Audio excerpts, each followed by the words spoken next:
Ano yan? Maligayang Pasko, mastering. Hey yo, it's another Christmas edition for 2023.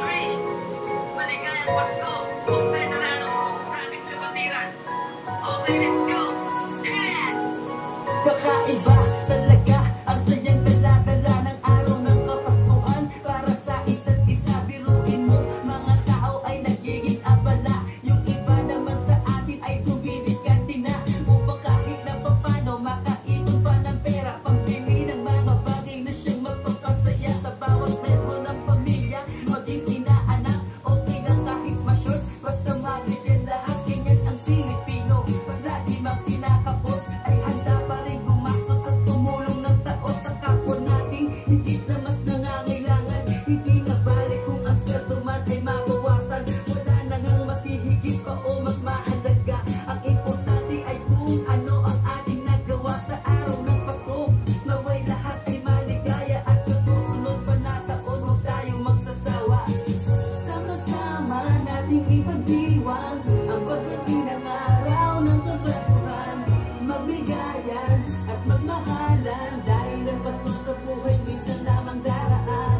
Kaibigan, kababayan, sabay-sabay nating lahat iparamdam sa bawat isa, maging sino pa man sila, na dapat lahat masaya sa araw ng Kapaskuhan. Masarap sa pakiramdam habang inaabangan, lalo na kapag palapit na ang Kapaskuhan. At namamo ang saya kapag Noche Buena na, iba yung feeling kapag alam mo salo na. Bawat paligid may pailaw, ang sayang nadarama ng Pasko, lalo na kapag merong kumakanta ng Christmas song. Sa puso natin ay dama, tumatagos bawat awitin ng bawat pagkanta. At yun ang mahalaga kung paano tayo sumaya ngayong Pasko. Kalimutan muna natin ang problema, minsan lang dumating kada taon ng Christmas. Pero tandaan ninyo, ang Pasko di lumilipas, araw-araw ay Pasko, basta sa isip kita ka.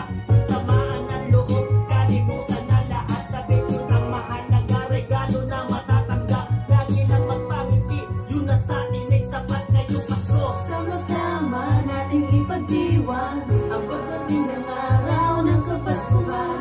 Magbigayan at magmahalan dahil ang Pasko sa buhay minsan lamang daraan.